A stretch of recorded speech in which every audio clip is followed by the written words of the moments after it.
My favorite game of the year, and maybe of all time, has been announced to get some DLC this summer. It's not really newsworthy, but I love the game, so shut up. You just love the fridge. And the twins. Who doesn't love the twins? Anyway, welcome to NecroNews, the show where we cover the biggest gaming news of the last week. We have a lot of news as usual this week, so let's get right into it. Redfall, Bethesda's new co-op vampire killing game, sucks! Do you get it? But everyone kind of knew that already. Just look at these reviews. However, today's story isn't about how Redfall is terrible, but that it's so terrible that Xbox President Phil Spencer is even disappointed in it. In a recent episode of the podcast, Kinda Funny Games, Phil talked about how the game was just bad, and not even from a coding perspective, but that the game isn't realizing the creative vision that it had for its players. It feels like the game had a goal to do one thing, and when players were playing it, they weren't feeling that. Also loosely related to the story, during the same podcast, they were talking about the big Xbox merger, and this is a good point to mention that Ukraine has actually approved of the merger. So that's something, I guess. In a rare instance of a game company doing a good thing, Xenoblade developer Monolith has announced that they'll be raising the salary of all the staff members across the board. Well, that's pretty neat.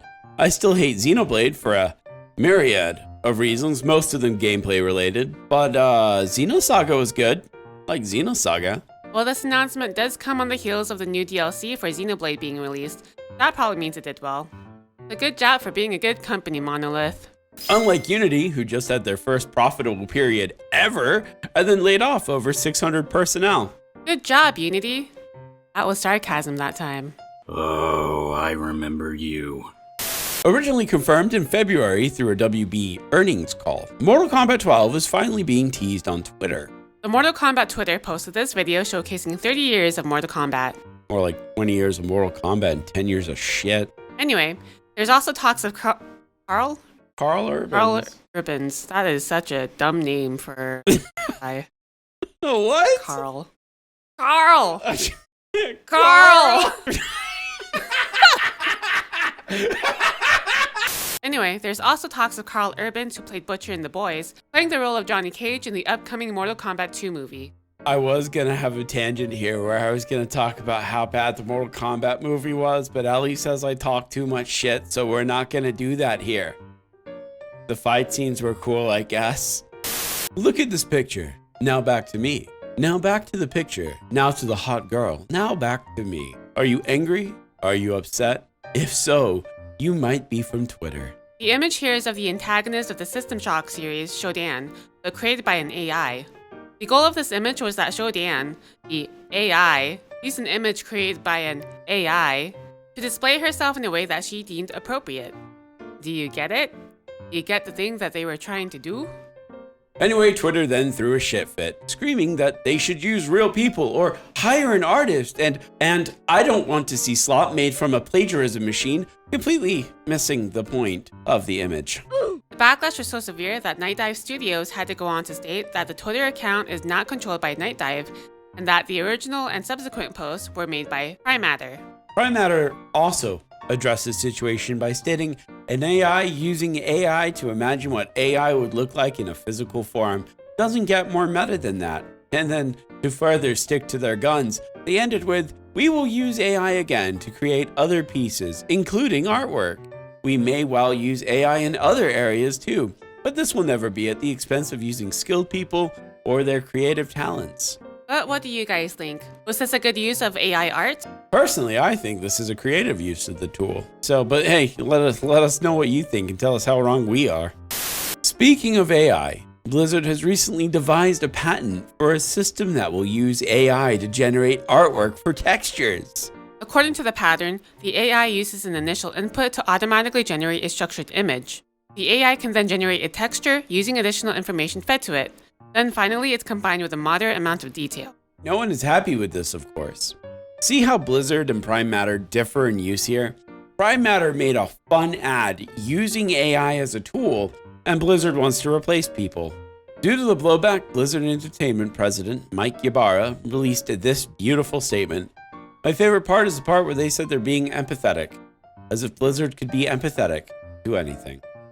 Bungie won their 2-year lawsuit against Romanian hacker Mihai Cladu-Florentin. I have no idea how to pronounce that name. Mihai Claudiu Flortentin. Mihai was thought to have made the website Veteran Cheats, which hosted cheat programs that allowed people to use aimbots and wall x-rays in Destiny 2. Bungie didn't like this, obviously, and courts agreed with him, stating that he had caused significant damage to D2 with the software, resulting in a diminishing game experience for non-cheating players. Bungie then went on to ask for $12,059,912.98 in damages. That's a lot of money. Yeah, so just don't cheat in video games, okay? Ethan Gash, a writer for a little gaming news site called Kotaku, tweeted this on April 26. I just want to highlight this little one line here. Unfortunately, Nintendo still has us blacklisted for advanced coverage, a move I would argue is both unprofessional and coercive. For those unaware, Kotaku has been blacklisted from Nintendo for a while. It's unclear when exactly they were blacklisted, but speculation is it could have been as early as their Metroid Prime article back in October of 2021. But back to said tweet, Ethan then proceeded to post this article on May 4th, detailing everything learned from the recent Zelda leaks. But Nintendo is the one being unprofessional and coercive. Could you imagine being a game journalist? No, because we're game reporters. We're better.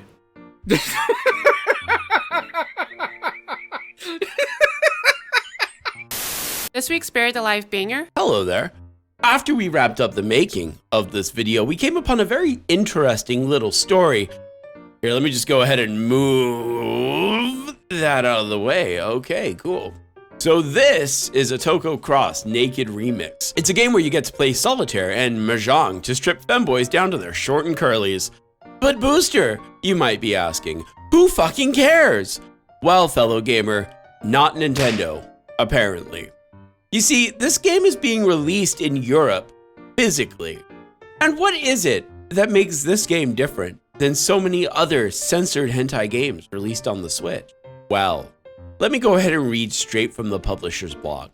Each of the two games have been enhanced with exclusive nude materials, amounting to numerous new images direct from the creators that would otherwise not have been possible to release on console, making this collaboration with Funbox Media both essential and definitive. Well, what does that mean? It means, for the first time, as far as I can tell, hey, yo, hey, hi, what's up? Hey, it's me, Booster. I know, I'm already, cutting out the screen, and now I'm cutting into the screen again. It's Booception, man. Booception. Anyway, so as we were fixing up the video for this part of the recording, what we had already started doing because of the last part of the recording, anyway, this isn't the only Switch game that is uncensored, but it is one of the very few, and they all seem to be by this one company in conjunction with Funbox Studio. So that's cool. Big shout outs to that company. Keep on keeping on. Okay, back to the video. See you. A 100% uncensored porn game has been released on a Nintendo console physically, even though it's only for Europe. Of course it would be. And as far as I and the NecroNews team has been able to find, not even Japan is getting this version of the game. So, there you go. Nude femboys for you to play mahjong with. Only in Europe, only on Nintendo. This week's BuriedAliveBanger, a segment where we cover a game that our community doesn't think has had enough attention, is Miracle Snack Shop. Well, the game is an older one. It has had a very small release, sitting at only about 2,087 reviews on Steam. It's a dating VN where you also try to manage a Korean snack shop. This has my interest. Yeah, it's actually from Pam. Oh. Yeah. Anyway, it's $10 on Steam, so give it a shot if you're curious. いらっしゃいませ。ご案内しましょうか。